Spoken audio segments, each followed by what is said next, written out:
You are listening to the Scars and Guitars podcast series that syndicates for the A-List Online, and my name is Andrew Mackay-Smith. Hope you're well. The interview subject that I have prepared for you is the one and only Max Cavalera. The reason for the conversation with Max is due to Killer Be Killed's new album for 2020, titled Reluctant Hero. It is out now. It was released November 20 by Nuclear Blast. Check out the different versions of it online at the Nuclear Blast website. I've got a frog in my throat, but I'll keep going.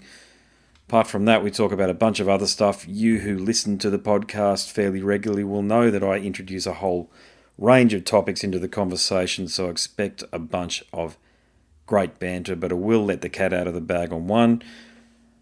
I talked to Max about the fact that I feel he and his brother are overlooked as the godfathers, or one of the handful of people that should be referred to as the godfathers of extreme metal. So listen out for that particular exchange. So here he is, Max Cavalera. No problem, man. How have the calls and the interactions with us, us Australian media types, been going over the last few weeks? Because I think you've spoken to quite a few of us by now. Yeah, I think all of us are doing a little bit. The whole band. I know that Troy and Greg been doing some. It's been good. Yeah, everybody's very excited for the record, and Australia's always been a big place for us. The only place we ever play, Killer Be Killed. Mm-hmm. So yeah, we're pretty excited.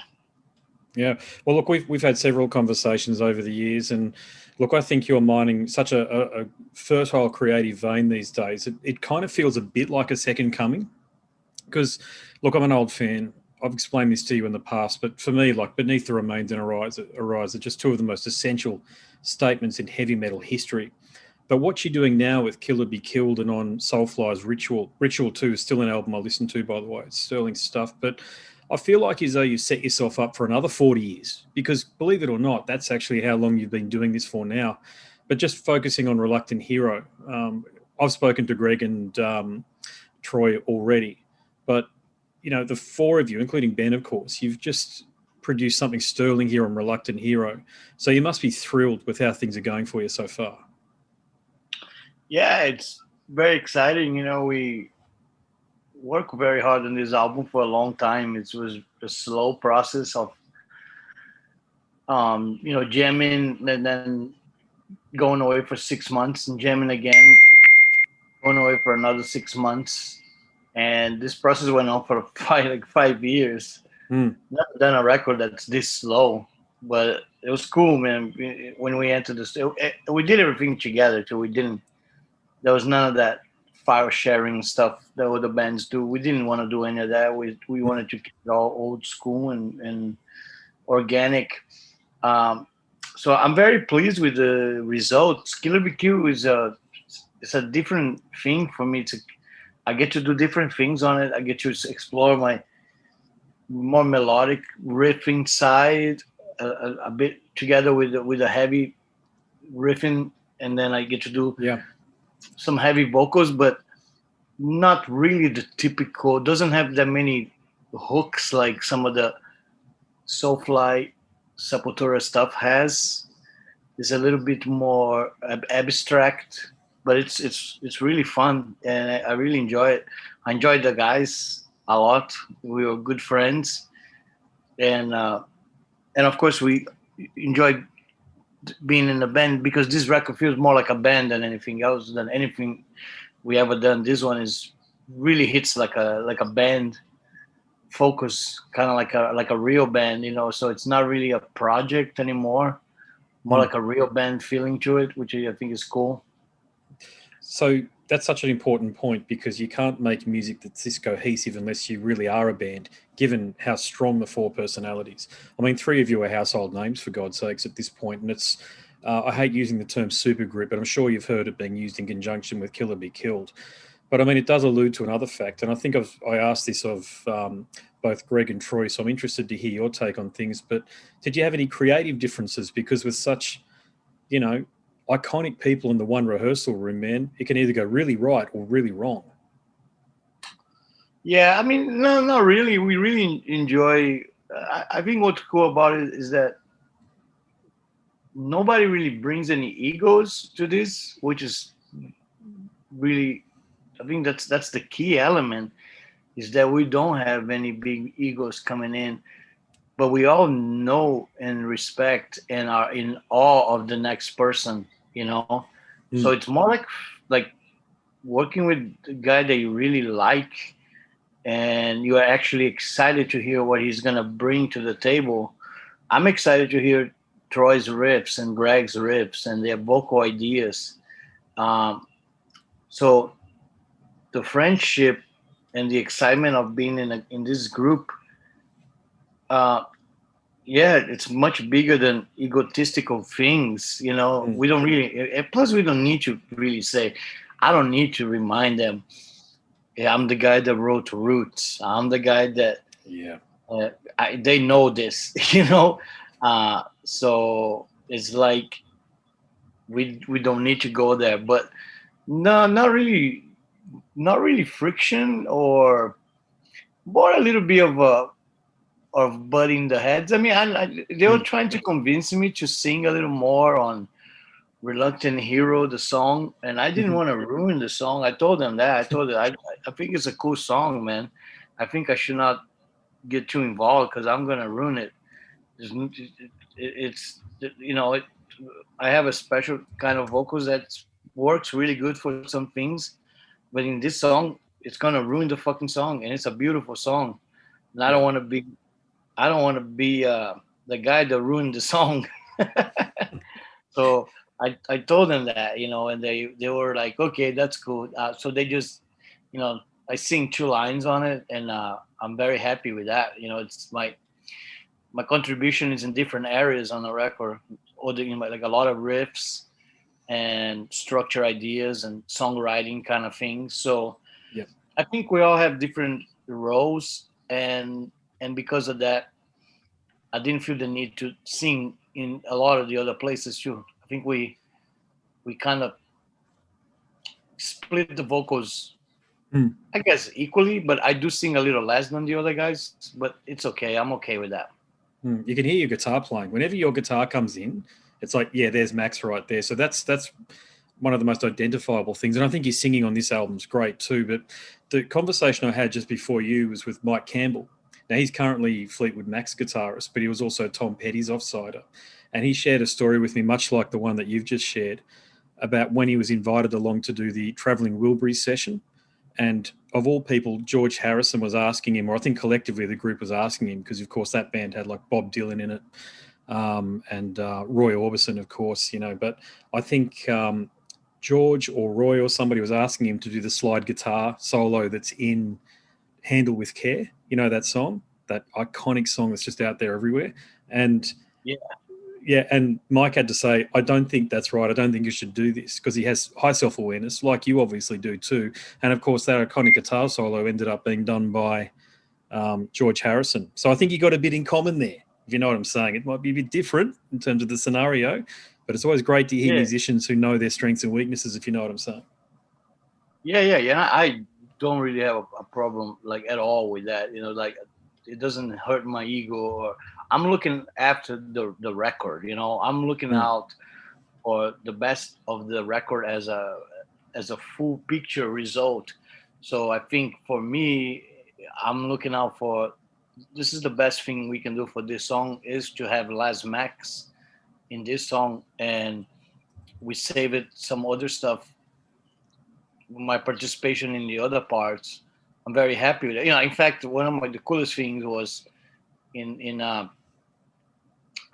another song. I think it was "Comfort from Nothing." Uh, my vocals in the end, Troy said it was one of the coolest vocals he has heard me singing in everything that he has heard of me singing. Mm. Um, so to me, right there, it's just cool to hear that, man. You know, your own band guy, then he's aware of all your work that you do, and he you know give you that kind of affirmation of stamp of approval on Mhm. something that you just did. That's really cool, and that's you know keeps everybody motivated. But what I like about this record is actually involvement. Everybody's involved. the band. I think band was great. Having band in the band was what we were missing, like a real good drummer, solid drummer that can play all the fast trash stuff, but can also do amazing, staying in the pocket kind of things, like Mhm. from a crowded wound and reluctant hero, and then animas, of course, and everybody more involved. Troy more involved. Songs like Left of Center. They're singing amazing, and yeah, it's just fun. It's fun to be. This is a really blast. Mhm. I'm very blessed to be part of this project. That is more like a band than a project now. Um, Definitely. but yeah, I think the record itself. What I like about the record, to me, especially right now where we're living here in America, there's this huge sense of this tense political air, For and you sure. have coronavirus. People need escapes. I think this record lets you escape from all this bullshit, and I think it's even the first line of deconstruct and self-destruction. I love the line from Troy. It says, "I black out the unseen." This is really what this record feels to me. You black out the unseen. You block it out, all this negativity bullshit that's around you, and escape. The record lets you escape Mm. to a cool place for like 45 minutes. You get to travel somewhere else with this record if you let it, and Mm. it's a nice escape from the manic reality that we're all living. Mm. Yeah, you're right. And look, there is lots happening in your part of the world these days, and you've never been backward in having a voice on social issues, I don't think, because I think at this point in time, and I know you're from Brazil originally, of course, but you've been in the US for a while, and I just have, as an observer, as an Aussie, mate, we've never seen that place more divided along partisan lines. And even just yesterday, I saw that there was a heap of videos posted on social media accounts, and Dave Rubin was talking about it, showing BLM and Antifa supporters beating the living daylights out of Trump supporters. Now, of course, big tech and just about every mainstream media outlet won't cover anything that doesn't fit a left-wing narrative. But the political environment, look, it is fertile ground for lyrical content. And as I say, you've always written, or you've always had a bit of a commentary on what's going on around you. So a bit of a question about Soulfly, I suppose. Do you think what's going on at the moment will inform the lyrical content of the next album? Yeah, I don't know. Yeah, I haven't. I'm more like doing music right now and collecting riffs for new Soulfly right now. I haven't really done much lyrics. Killer BQ was different. It's not really a political band like at all. We actually don't have anything like that. Doesn't really fit the the vibe that Killer BQ has. So it's much more abstract, more like mental kind of songs. I think a lot of the songs on this record to me are really kind of like One Flew Over the Cuckoo's Nest kind of feeling, Yeah. kind of like a like mental issues type stuff, Oh, sure. especially songs like Yeah. Left of Center and From a Crowded Wound. Um, I love the message on the first track, deconstructing self. I think just deconstructing self-destruction. I like it's very positive. It's about living life like you never die, Yeah. and making the best out of opportunities that you have in life. You get just so many shots. So it's kind of cool. It's a cool message. It's a cool positive message. I think that was really inspired, and of course the title track, which is Troy's, came up with Reluctant Hero. It was mostly written for Troy's friend Nick that passed away. He was Mastodon's manager, Mm-hmm. and was very heartfelt, which is kind of like a Soulfly thing to do. Uh, Absolutely. Yeah. so it was cool to watch him approach that. I've done in many ways, many songs like Tree of Pain and um, Bleed, in a lot of the old Soulfly stuff, Yeah. songs Nice. about Dana and things like that. Um, Mm-hmm. but yeah, it's the thing is, it's like very divided here right now, and you just really we just really sick of it, man. You just want it just to be over, just like just stop. It's foolishness, man. It's like it's getting it's foolish now to the point of like you know counting. It's one accusing the other, counting votes and this and that, and it's just typical political bullshit. Um, that's why I even wrote primitive in the first place. Back to the primitive, fuck all your politics. I don't have any politicians that are my friends, so I think they're all dirt. They're all power hungry bastards. But we have a chance now to put a guy that's a bit better than the other guy, so we should grab this chance. But I don't put too much trust in politicians, man. Nah. Yeah, I think you have to like look out for yourself, man. Don't depend on a politician for your life.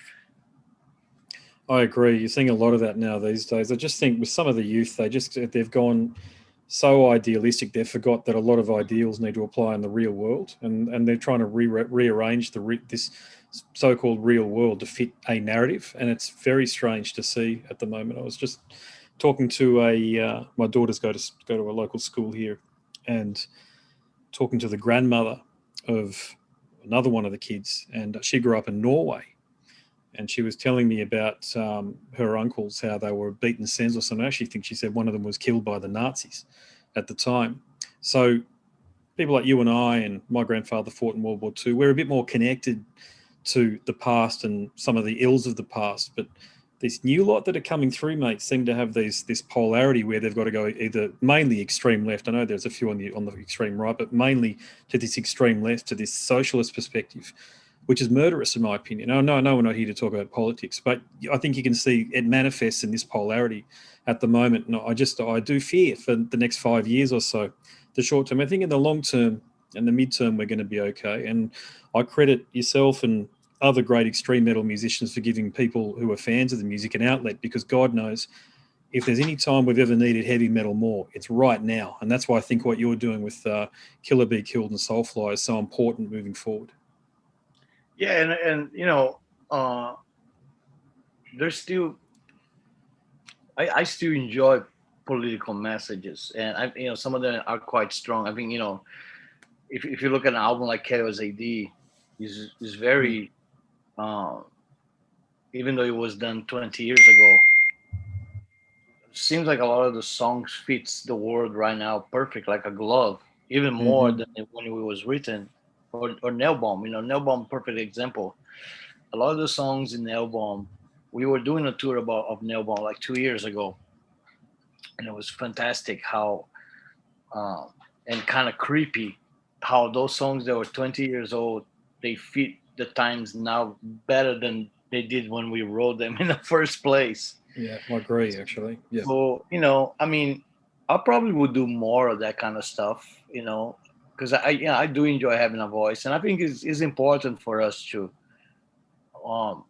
there's the there's the right things and the wrong things out there, and there's a lot of wrong messages being portrayed. The problem I think these days is that you have internet and everybody has a platform, and you have all this brainwashing, especially here. What Trump did here was really just taking the mask off and just exposing all the ugliness that was all underneath, America. But now it's the masks are off. You can, and it's fucking crazy. It's just really, and I mean, my country is not is not in any better. We have Bolsonaro, which is a product of the Trump era. I mean, this guy's even way worse than Trump. He wants to just kill all the Indians and legalize murder and just make the police go in the favelas and just kill everybody.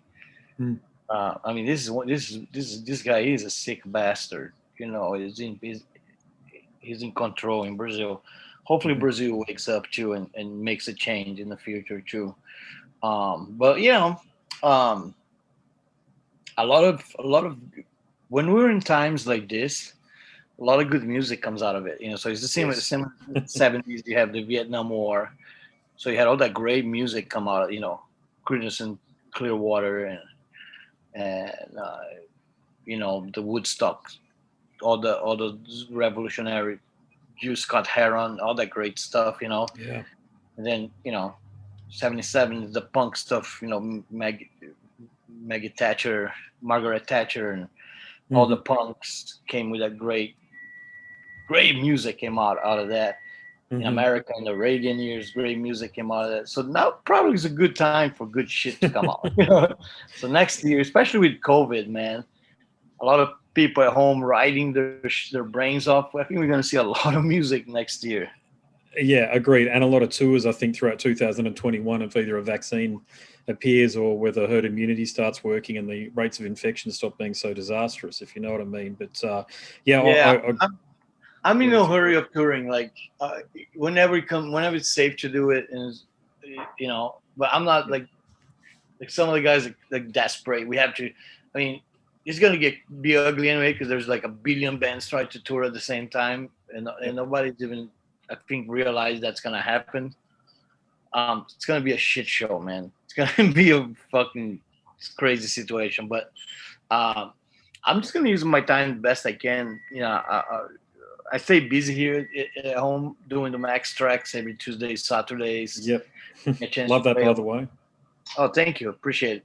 And and that's actually kind of cool. Like I think that actually gonna influence my future work in Soulfly, hopefully, because by dissecting those old songs, I'm really going back and dissecting them in a really cool way that I get to appreciate the songwriting of those songs. And I love the stuff, especially stuff like Escape to the Void, Schizophrenia, and then Beneath the Remains, which is one of the rawest records I ever made. I think it's really going to give me a good inspiration for this next Soulfly record. And I would like this record to be a commemoration of all things Max. So it'd be kind of cool to have a record that you can hear the influence from the beginning, from Morbid Visions to Schizophrenia to Arise to Chaos, and you could hear all that in the new Soulfly, and go into the future, which is always what we do, So I think it'll be an interesting record. I'm looking forward to this record. I'm already writing with my son Zion. Yeah, we're gonna get the right people involved. Hopefully, right producer, right staff people involved, and definitely record the next year. But in the meantime, we're just gonna keep on busy with, Killer BQ, some interviews, Max tracks, and so far that's plenty to keep me busy till next year. I bet, mate. Hey, look, have I got time for one more question? All right. Look, I'm writing a book and you're in it because I've spoken to you for about half a dozen times at this point. I think I mention it every time that I have a chat to you, and I mention it plenty of times on my podcast. But I first met you at the Roosevelt Hotel in Los Angeles, of all places, and you were very kind and waited for me whilst this is about 22 years ago or so now. You waited for me whilst I got a pen and paper so as I could get your signature. And I often tell that story because you've always been just so cool and really a man of the people. And I've written about that story in the book. But something else is that both yourself and Igor, you can trace your musical origins back to the early 80s. And your recorded timeline matches Chuck Schuldina's, unbelievably. If you go back and do it like for like, you're not far off it. Now, when I spoke to Jeff Becerra, he was on a crusade. Jeff Becerra, of course, from Possessed. He was on a bit of a crusade, and he was talking a lot about, Possessed was the first ever death metal band, end of story, effectively, which I've got to say I agreed with at the time, because I'm an old fan of Possessed, as I am of Sepultura. But I've since done a bunch of research, and I don't actually feel he's on point there, and I'll explain. So South America and Brazil in particular, I think, is probably the original epicenter of extreme metal. I'm not talking about like what Venom did and the like, but identifiably what sounds like what Napalm Death did on Scum, what you guys did through Schizophrenia, etc. Volcano sounded like that on Devil on My Roof, which is from 1984. Now, that predates Seven Churches by 12 months, and I think people forget that Bestial Devastation, your first EP, that only came out a month or two after Seven Churches was released. So that means you didn't have a chance to be influenced by Seven Churches. Now, I don't feel that you or your brother get any recognition for help kickstart what I call the global extreme metal revolution. And I think it's high time you should. I know you get a lot of plaudits for other things, but I think this is a massive oversight by the community. So what are your thoughts on the matter?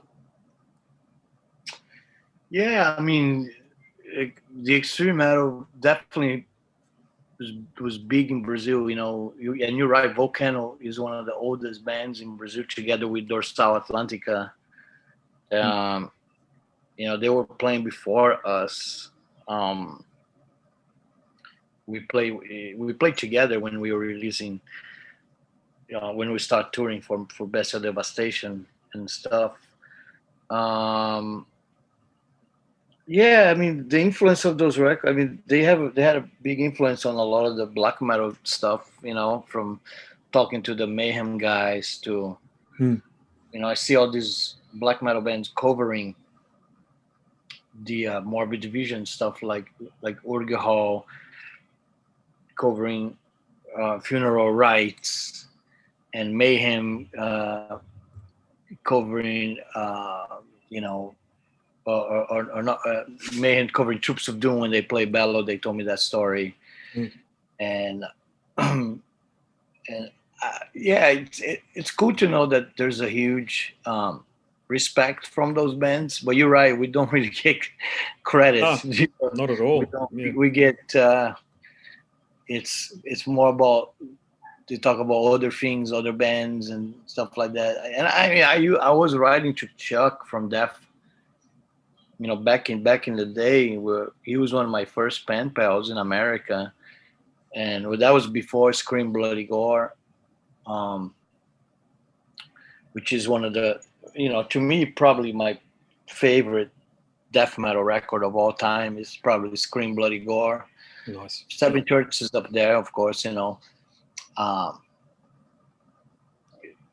but it's yeah. I love Jeff, man. Jeff's a great guy. I have a huge respect for him. I love what they were able to do on Revelation of Oblivion. It's an amazing comeback record. You know, it's actually an incredible feat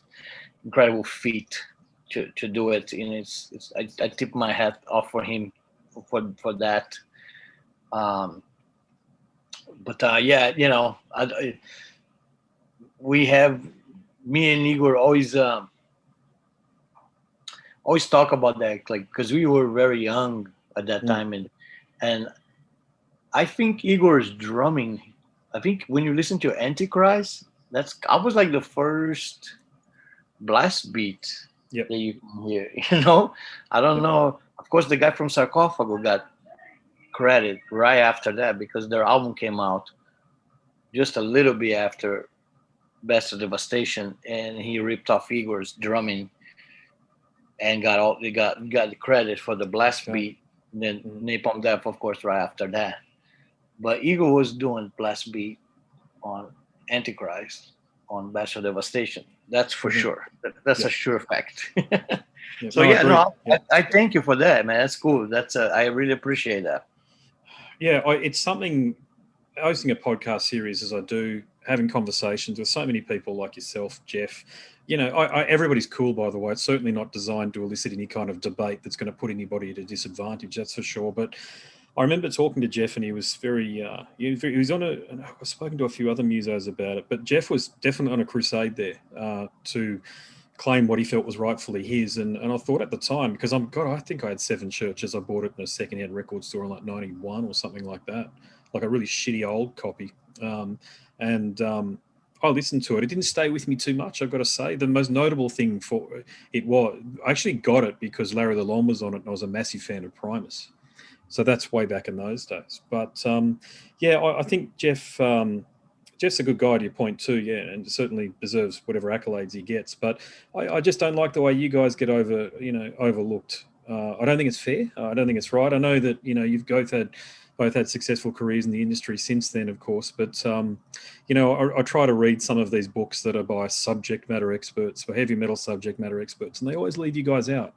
They always put you guys further on down with, with the big change that happened around Chaos AD or thereabouts, and that's fine. But and I think they're extremely important albums, particularly Beneath the Remains and Arise. But I don't think that. I often say this, that if it wasn't for you guys sounding the way you did, then extreme metal might not sound the way it does now. Now, it might have evolved, but it just wouldn't sound the way it does right now. And I think that's the final important point that I need to make. Appreciate that, man. It's cool. It's always like a living and learning kind of experience. But even in the stuff like, especially the stuff I do with Soulfly, I feel a lot of times feels like, like always trying to combine the world music element and metal and stuff like that. And it's been real challenging to do it. And a lot of times you don't hear much feedback from it, but it's as they say, the struggle is the glory. The struggle is the glory, brother. So it doesn't faze me, man. It's all right. I know the things we've done. I know the things we're doing. And I'm extremely motivated person to keep playing music. I'm very happy with this Killer BQ record. I'm very excited for the new Soulfly record, and I have all the surprises also in the upcoming for next year. So let's keep the positivity going. But I'm a metalhead before being a musician. I'm a fan. I'm a huge metal fan. Actually, I kind of think myself of a kind of a metal enthusiast, kind of student. Yep. I love to read about metal. I write, I love biographies. I read Tonayomi's biography twice. It was like so good I had to go and read it again because it was so good.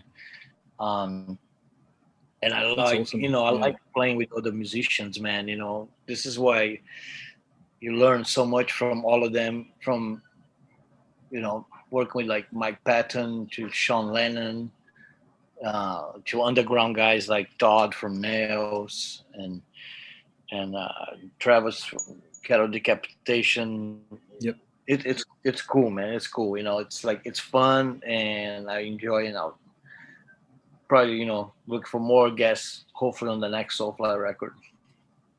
Well, that is your trademark, your specialty. There's no doubt about that. So, look, as I say, mate, thank you so much for making the music that you've made over such a long period of time now. I just look forward to our next conversation, no doubt with your rate of creativity that'll happen within sort of 12 to 18 months. So I look forward to the next one. All right, brother. Nice talking to you, man. Likewise, mate. All right. Chat to you again. Cheers. Take care. See ya. You have been listening to the Scars and Guitars podcast series that syndicates for the A-List Online. My name's Andrew Mackay-Smith. The interview subject you just heard from then is Max Cavalera. Thanks so much for listening.